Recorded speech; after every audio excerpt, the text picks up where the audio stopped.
네, 어제는 재헌절이었습니다. 대한민국의 헌법이 제정된 날이기도 하고요. 국회로서는 그 헌법에 충실한 법률을 제정하는 그 의미를 되새기는 날이었습니다.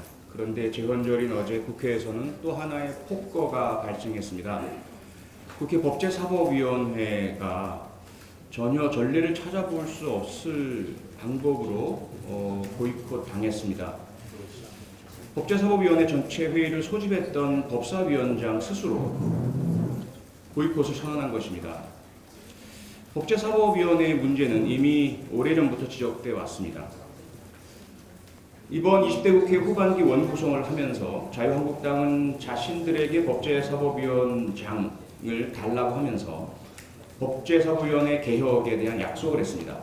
상원처럼 군림하는 법사위, 체계작구 수정이라는 한 문구로 모든 상임위에서 의결된 법안들을 다시 법사위로 가져와 심의하고 그를 빌미로 관련된 모든 장관, 처장, 청장들을 부르고 법안과 저는 상관없는 현안 질의와 정치적 공격까지 하는 법사위의 상원적인 위험, 지나친 권한, 게다가 상임위에서 모두 어렵게 의결된 법안마저도 법사위 한 명의 위원만 반대하면 의결되지도 못하고 선정되지도 못하는 이 폐해, 그것을 고치기로 합의했습니다. 하지만 그 합의는 이행되지 않고 있고요. 어제 그 잘못된 법제사법위원회 지나친 특권적 권한을 최대한 활용해서 법사위를 파행시켰습니다.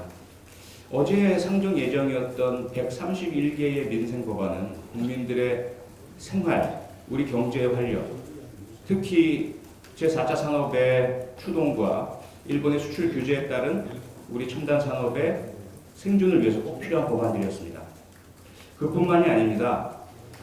어제 법사위에는 교육부 총리와 10명의 장관, 3명의 처장과 청장, 원자력 위원장까지 15명의 국무위원급 고위 정부 책임자들이 출석해 있었고요. 그와 함께 수십 명의 실무자와 책임자, 그 공무원들이 국회에 와서 대기하고 있었습니다.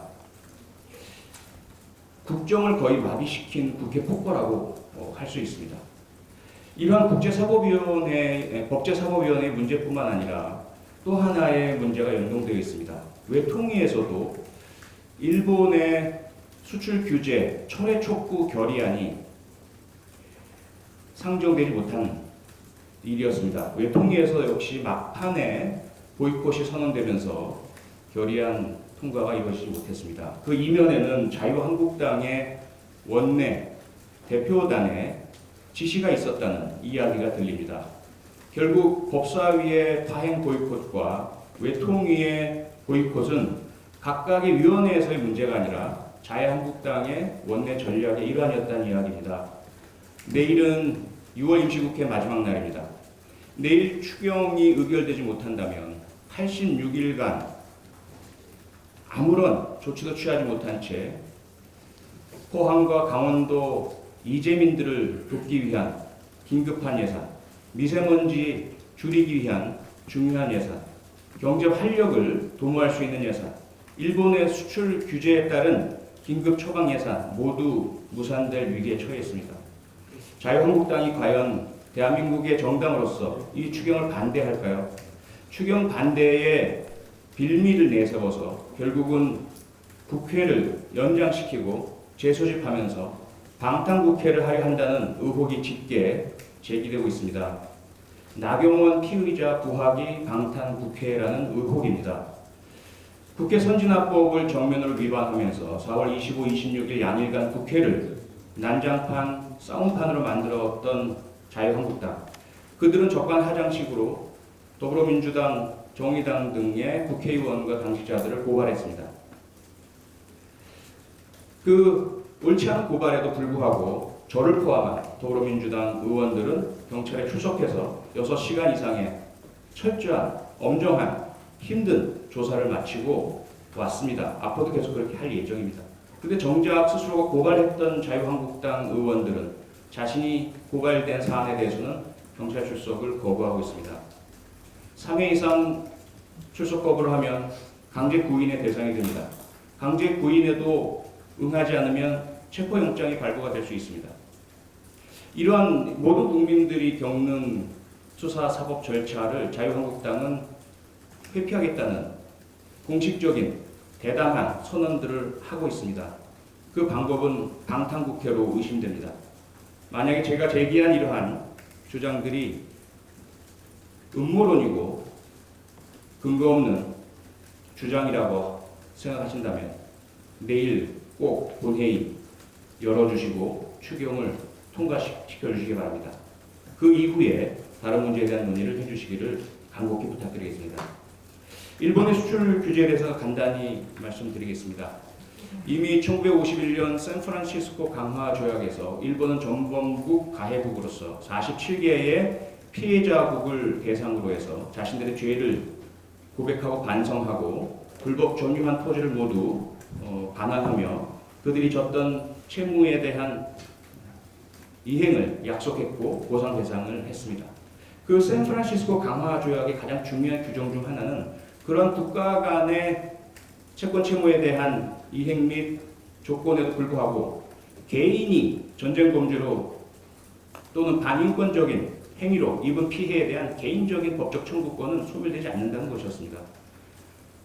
우리 대한민국은 당시 북한의 침공으로 인한 전쟁 중이었고 샌프란시스코 강화 조약의 당사국으로 참가할 수 없었습니다.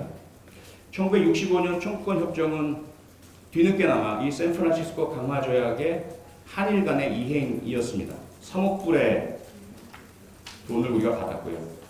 그리고 청구권협정이 체결되었습니다. 그로 인해서 여러 가지 이야기들이 있지만 여전히 청구권협정에서도 개인의 배상 청구권은 소멸되지 않았음이 확인되고 있습니다.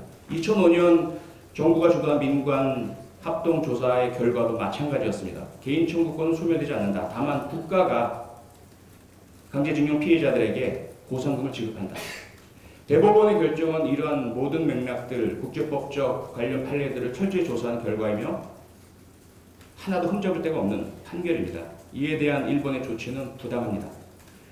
이에 대해서 혹시라도 우리 국내 일부 정치 세력이나 정치인이나 언론이나 어떤 누구라도 손쉬운 굴종을 요구한다면 결코 우리는 용납할 수 없습니다. 다 됐고 일본은 강하고 우리가 피해를 입으니 일본에게 고개 숙이고 이익을 보전하자. 지난 일제강제 집권 당시에 국권 침탈 당시에 친일파들이 했던 말입니다. 영화 암살의 마지막 장면이 떠오릅니다. 염석진 밀정으로 변절자로 우리 독립군들을 고발했던 그가 마지막 남긴 말. 내가 독립이 될 줄 알았겠나? 내가 독립이 될 줄 알았다면 그렇게 하지 않았겠지.